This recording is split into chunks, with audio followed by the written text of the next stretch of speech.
नमस्कार, मी अमोल मस्के, हेरंबा ट्रॅव्हल्सचा टूर व्यवस्थापक.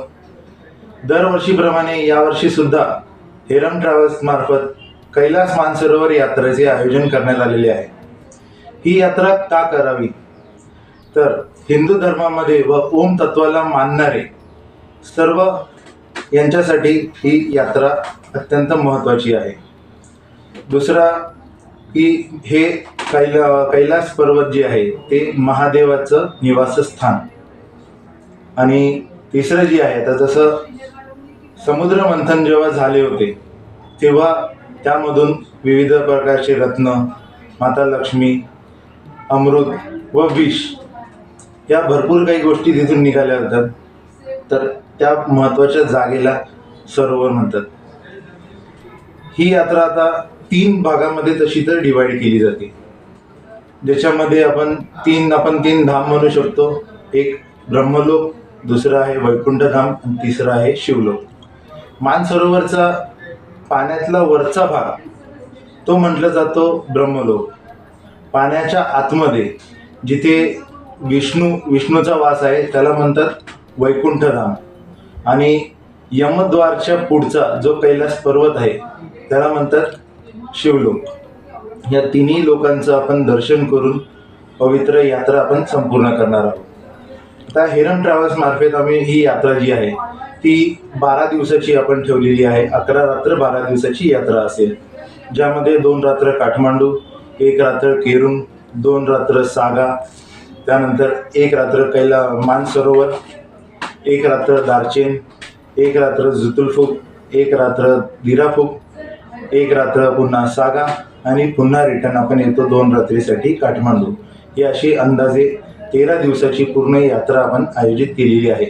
ह्या यात्रेचा आपला खर्च जो आहे तो अंदाजे काढण्यात आलेला आहे 2,45,000 ते 2,50,000 यामध्ये तुमचा राहण्याचा खर्च, व्हिजा, एंट्री, तुमचा परमिट चार्जेस, आमच्या स्वतःचं किचनमध्ये बनवलेलं सकाळी दुपार रात्री याच्यामध्ये सगळं जेवण, एक टूर मॅनेजर सोबत असतो, मराठी टूर मॅनेजर, प्लस तुमचे नेपाळी गाईड, चायनीज लायझिंग ऑफिसर, हे सर्व तुमच्या मदतीसाठी या यात्रेमध्ये सक्षम असतात.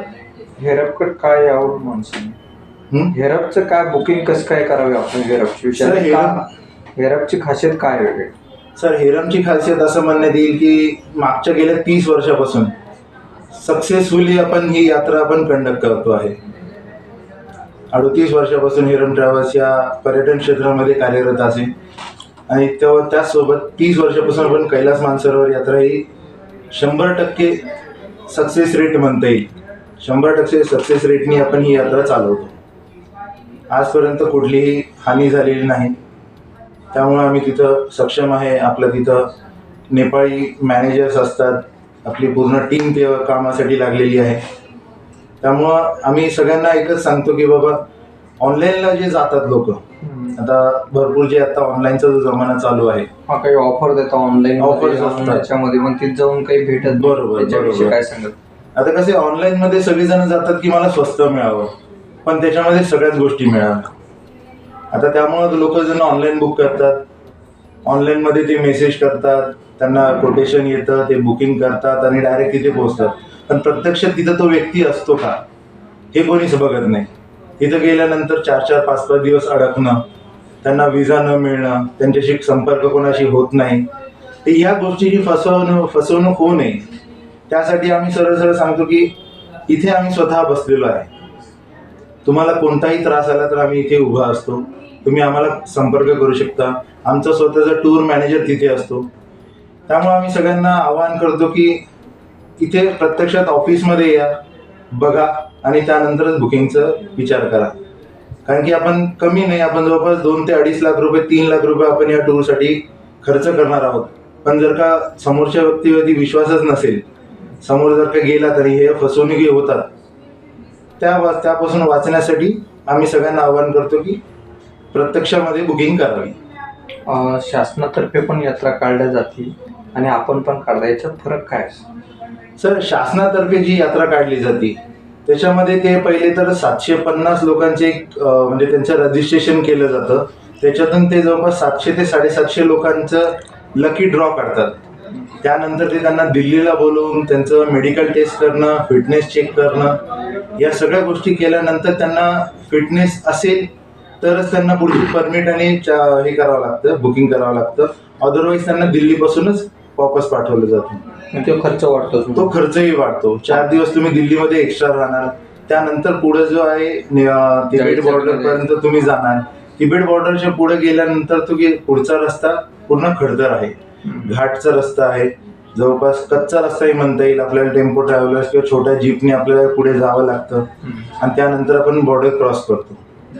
तर याच्यामध्ये अडथळे भरपूर असतात. कधी लँडस्लाईड होणं, पाऊस येणं, तर तो रस्ता थोडासा अवघड सुद्धा म्हणता येईल. आणि त्याच्यामध्ये आपल्याला गॅरंटी नसते की भारत सरकारकडून आपल्याला 100% परमिशन मिळेलच का नाही. आता आम्ही जी यात्रा करतो ती असती काठमांडू मार्गे.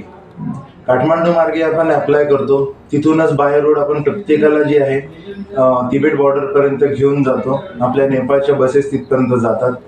त्याच्यानंतर इमिग्रेशन, पहिले नेपाळचं इमिग्रेशन करतात, नंतर बॉर्डर क्रॉस करून चायनाचं इमिग्रेशन होतं. ते करून आपल्या लायझिंग ऑफिसरच्या आपल्या चायनाच्या गाडीमध्ये बसून आपल्याला पुढे बॉर्डरच्या पुढे घेऊन जातो. म्हणजे एकंदरीत आपल्याला म्हणायचं एकाच छताखाली आपण इथं सगळे कन्फर्म बुकिंग करूनच पुढे नेतोय. बरोबर. इथेच तुम्ही असाल तर तुम्हाला व्हिसा पण इथूनच मिळून जाईल. अप्लाय आपण इथूनच करतो. टूर मॅनेजर तुम्हाला इथूनच मिळतो. त्याच्यामुळे तुम्हाला तिथे जाऊन कोणाला शोधाशोध करायची गरज पडत नाही. प्रत्यक्षात इथं आपल्या ऑफिसला सगळं प्रत्यक्षात सगळं आपलं कन्फर्मेशन जे आहे ते ऑफिसमधूनच मिळतं. काय सध्या ऑफर आहे का ते चालू? याच्यामध्ये आम्ही ऑफर अशी ठेवलेली आहे की 3 मार्चपर्यंत म्हणजे धुलीवंदनपर्यंत आपण याच्यामध्ये जो कोणी बुकिंग करणार असेल त्यांच्यासाठी कमीत कमी 5,000चा आपण डिस्काउंट ऑफर ठेवलेली आहे. त्याच्यामध्ये नंतर जर का तुम्ही 3 मार्चच्या नंतर बुकिंग केली तर जो काही रेट असेल त्या पद्धतीनेच तुम्हाला बुकिंगचा रेट लागेल. आपला हेरम ट्रॅव्हलचा पत्ता आणि काय आव्हान करसान तुम्हाला? हेरंब ट्रॅव्हल्स आपला पत्ता सांगतो. एज आर्केड, ऑफिस नंबर 9, संत एकनाथ रंगमंदिरजवळ, उस्मानपुरा, छत्रपती संभाजीनगर. आव्हान फक्त सर्वांना एकच की कोणी ऑनलाईनच्या नादी न लागता, फसवणूक न होता, ऑफलाईनमध्ये जे प्रत्यक्षात एजंट बसलेले आहेत त्यांनाच व्यवस्थित तुम्ही बुकिंगसाठी अप्रोच करावे. धन्यवाद.